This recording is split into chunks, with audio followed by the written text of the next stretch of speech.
Hello and welcome to another episode of Anxiety Diaries, a weekly podcast about mental health, incredible people, and so much more. I'm your host, Scott Newmeyer, and I'm very excited today because this is our 10th episode. We started this a little bit over a month ago, and now we've hit our 10th episode. If you like what you hear, please make sure you subscribe, and if you have a chance, rate and review us on Apple Podcasts. It really does help. Make sure you follow us on social media, and we also have a brand new website. You can get there at www.anxietydiariespodcast.com or www.imsoanxious.com. So first, I just want to say a big, huge thank you to everyone. This first month of the podcast has been great. We have gotten many more downloads than we had expected, many more subscribers, and we've had some incredible feedback from you guys. As a thank you, I have stickers, I have buttons. If you want a sticker or a button, feel free to email us at anxietydiariespodcast@gmail.com. Send us your mailing address and we'll get some of those out to you. You can also send us a direct message on Instagram or Facebook or anywhere else. Today's episode is going to include my 5 practical tips and tricks, things that I do when I myself am anxious. As you know, I deal with anxiety on a daily basis. These are 5 things that I like to do to try to quell my anxiety, get me into a good headspace, and make me feel like I can go about the rest of my day. So that's what we're going to hear today. 5 practical things I do when I am anxious. Now, just a quick disclaimer. I am by no means a medical professional, nor are many of the guests you'll hear on the podcast. If you need help, please seek qualified medical attention. This podcast, while informative and fun, is no substitute for the real thing. With all that said, take a deep breath and relax. Here we go.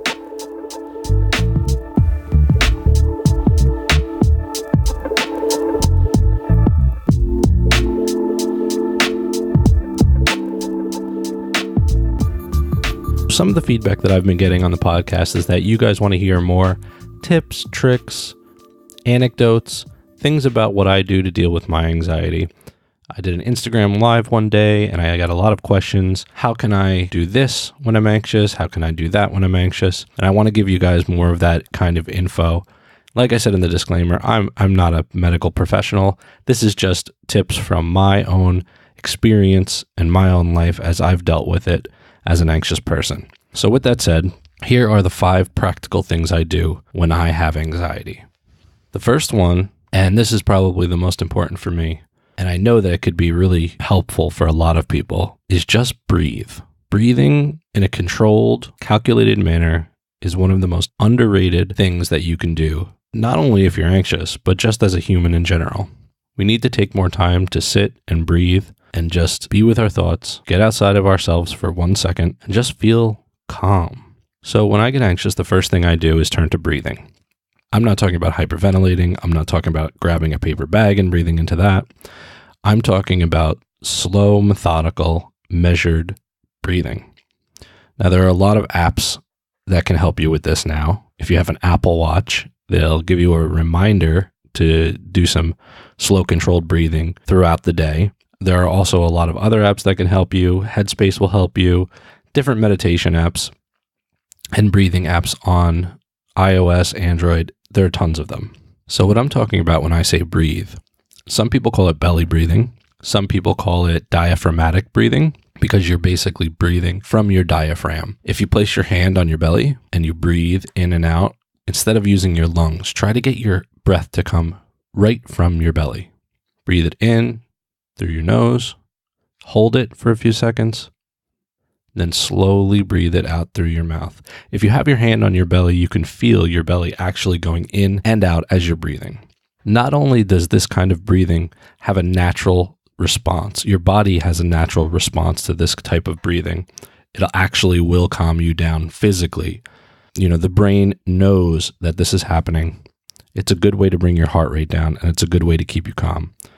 But it's also just a nice way for you to get into a rhythm. Breathing puts you in a good headspace, it gets you more relaxed, and it makes you feel a whole lot better. That is the first thing I do. And the great thing is that you can continue to do this as you go through the rest of these steps. Keep that breathing going. And the more you practice this type of breathing, the easier it's going to be for you. As soon as I start to feel anxious, it's the first thing I do. I start to get my belly breathing going. in and out, and get into a rhythm. And immediately I feel my heart rate start to come down. I start to feel more relaxed. So number 1 is breathe. Just breathe.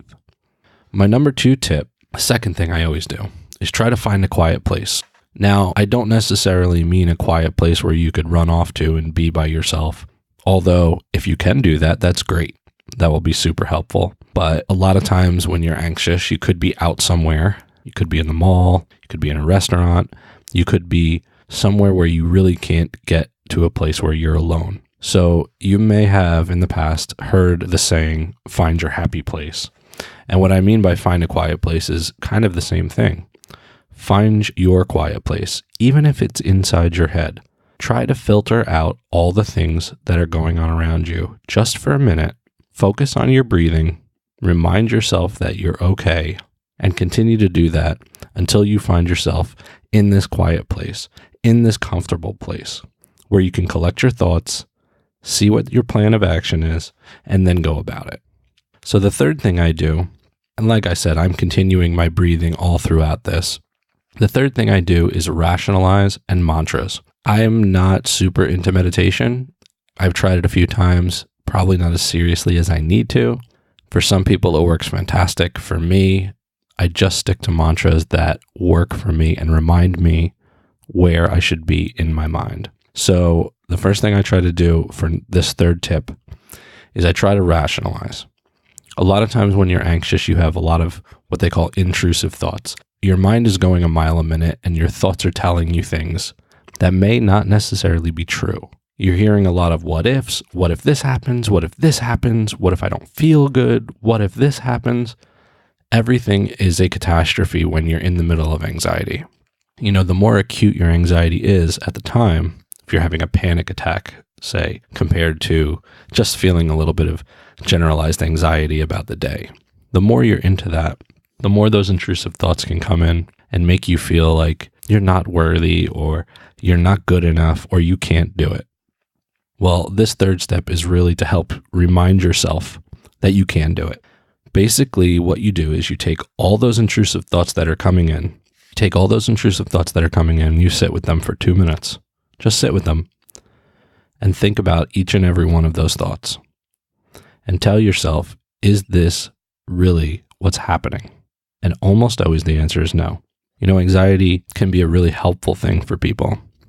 It's to help protect us, to help keep us safe. So you're going to rationalize. If your feeling is, I'm going to die, you can rationalize by saying, I'm in good health. I am in a safe place. Nothing's happening to me right now. The chances of me dying right at this moment are very small. Or if your heart is beating so hard and it feels like maybe you're having a heart attack or feels like your heart's going to burst out of your chest, you can rationalize by saying, well, let's think about this. I've had this feeling before. It's really uncomfortable. I don't like it, but nothing's happened before. I'm young. I'm in fairly good shape. The chances of me having a heart attack are very, very small. One of the things I do, you know, my daughter's 9 years old and she gets anxious sometimes as well. You know, going to sleep, normal 9-year-old anxiety type stuff. One day she says to me, Daddy, I'm nervous about going to sleep. What if there's a fire? What if there's a fire and the house burns down? And I say to her, well, the way that I think about things like that help my anxiety sometimes is I rationalize them by using statistics. Sure, houses do burn down sometimes. It happens. There are fires. It's a natural part of life. But the percentages of that compared to people that live in houses every single day and don't have a fire are extremely small. Not only that, but we have fire detectors.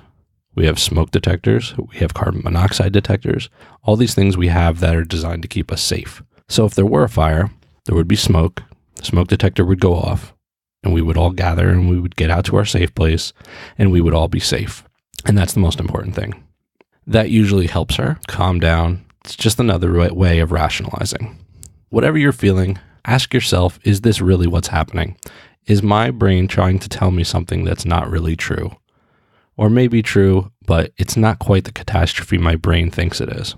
So first rationalize, and then I go into mantras. My mantras are super simple. The first one is breathe, relax, and walk right through it. The germ of this came from Claire Weeks. If you haven't read Claire Weeks' classic book on anxiety, you definitely should. It really is one of the classic books. It's got great tips. It's called Hope and Help for Your Nerves. Okay, by Claire Weeks, Weekes. I'll put it in the show notes as well so you can find it. But what she says, and this is a quote that I've shared on my Instagram before, it says, recovery lies in facing, accepting, floating, and letting time pass. And that's really the exact same thought behind my first mantra that I use all the time, which is breathe, relax, and walk through it. Instead of having these thoughts and trying to run away from them, it's much better for you to breathe, sit with those thoughts, try to find that quiet place, rationalize, and what she calls floating, which is kind of sitting in the moment and feeling that anxiety and letting it pass. So when you relax, you're going to let it pass, and then you're going to walk through it. Walking through it basically just means that you faced your fear, you faced your anxiety, and now you can walk through this until you feel better. Because you will feel better. Even though you're anxious now, you feel horrible right now. At this minute, you're extremely anxious. It sucks. I know it sucks. I've been there a million times. It's horrible.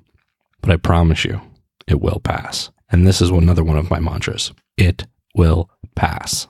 As much as you think it won't, it will. Your body can only stay at that high functioning level. That fight or flight response only lasts for so long. Usually, if you've read the books, if you've done the research, most people say it's around 20 minutes. So from the moment you start to feel that fight or flight response come in, you start to feel that sweat drip down your brow, you start to feel your hands get clammy, or your breathing heightened, or your heart rate up. When you start to feel that, in about 20 minutes, you're probably going to start to come down from that. And if you use some of these techniques, some of these tips, it might come down even sooner. No matter what you're feeling, it will pass. So as I'm sitting, I've rationalized, I'm breathing, I'm sitting in my quiet place, I'm doing my mantras. I'm telling myself that just breathe, relax, walk right through it. This is going to pass. I hate it right now, and that's okay. You can be angry at it, you can hate it, but it will pass. And the last mantra that I use all the time, and this may be my favorite saying of all time, you can do anything for 1 minute. You can do anything for 1 minute. Anything. Basically what it means is that literally what it says, you can do anything for 1 minute. Anything. There's nothing you can't do for just that short period of time. 1 minute, 60 seconds. You can do anything. And then when that minute's up, you say it again. I can do anything for 1 minute. And you keep doing it minute after minute until your anxiety starts to subside. So you can do anything for 1 minute. Start counting. You can even literally count the seconds in your head if you want to. If it makes you feel better, if it helps. Start counting. By the time you get to that minute, you tell yourself again, I can do anything for 1 minute. I guarantee you that will help. So number 3, rationalize in mantras. I use those mantras. You can have your own mantras. You can come up with your own, whatever works for you. But if you're doing these 3 things, you're breathing, you found your quiet place, and you've gone into rationalization, telling that those intrusive thoughts in your mind to stop, that they're lying, and use some mantras, all that will help. Number 4, the 4th thing I do, try to find help. You may be out somewhere by yourself. You may be standing in line at ShopRite like I was a few episodes back. You may be in a movie theater, crowded place with 100 people around you, but you're still by yourself. You're not with a friend. If you are with a friend that knows what you deal with, that knows you have anxiety, that knows you feel these feelings sometimes, that's great. If you're with a loved one that knows what you're going through, you can hold their hand. That's great. But if not, there's still support groups out there. There's still people out there that will help you. So find that help. You've sat, you're breathing, you're doing your mantras. Now find help. Whether it's a text message to somebody that you know that they know you deal with these types of things and they're there to help you. A text message or a phone call, or maybe for you, it's social media. There are a lot of support groups on Instagram, Facebook, because there are a lot of Facebook groups that deal with anxiety, depression, mental health issues. And there are a ton of people there that are supportive and will help you in situations. I know because I've seen it. I've seen somebody at 3 a.m. post that they can't sleep and they're freaking out and they can't breathe and they're super anxious. And all of a sudden they have 20 comments of people that are there for them, that are supporting them and listening, and that believe them and believe in them. And that's a huge help. So number 4 is find help. And the 5th and final practical tip that I use, may work for you as well, is get up and move. Now, I'm not a super active guy. I don't go to the gym. I'm not lifting weights. I'm not running anymore, although I probably should do some of these things. Being in good shape can help a lot with anxiety. And I'm going to talk about this in a future episode. And it's something that I know that I should do and I want to do more of, but right now I don't. But if I'm having a lot of anxiety, if I'm feeling anxious and tense, one of the best things I can do is get up and walk around, move. Not only does it get you out of your mind for a few minutes, but it actually tends to calm you down. One of the things I do is I really just stretch out. You could shake out your arms. If your arms feel tense, get the blood flowing a little bit, shake out your legs, do a couple, deep knee bends, do some stretches. It really does help to get up and move. Now, there are a ton of other things that you could do when you're anxious, right? This is not the be all end all list. These are just 5 things that I do that work for me, that make me feel better when I'm anxious. There are situations where your anxiety could be so acute that one of the things you do is you take medicine. Whatever it is, find your things and stick to them. When that anxiety starts to come in, attack it. Sit with it. Don't let it beat you.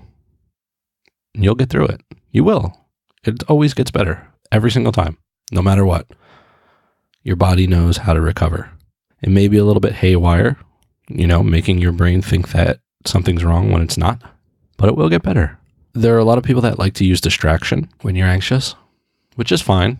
But I will say that for me at least, and I know for others as well, that distraction is really good in the short term.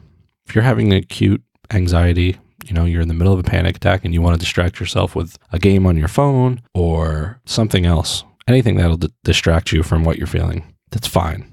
If it helps get you through it, that's totally fine. But in the long run, what you're going to need to do is face this.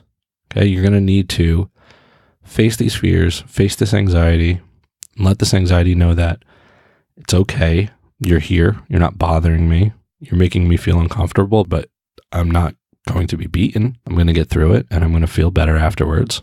And then next time, I'll be able to do it again.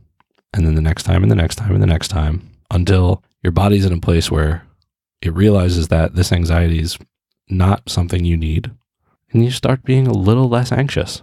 So distraction for me is good in the short term if necessary, but I try not to use it all the time because it really doesn't have a ton of good long-term effects on dealing with your anxiety. To recap, for me, my 5 things are: 1, breathe. Just breathe. In through your nose, hold it, out through your mouth.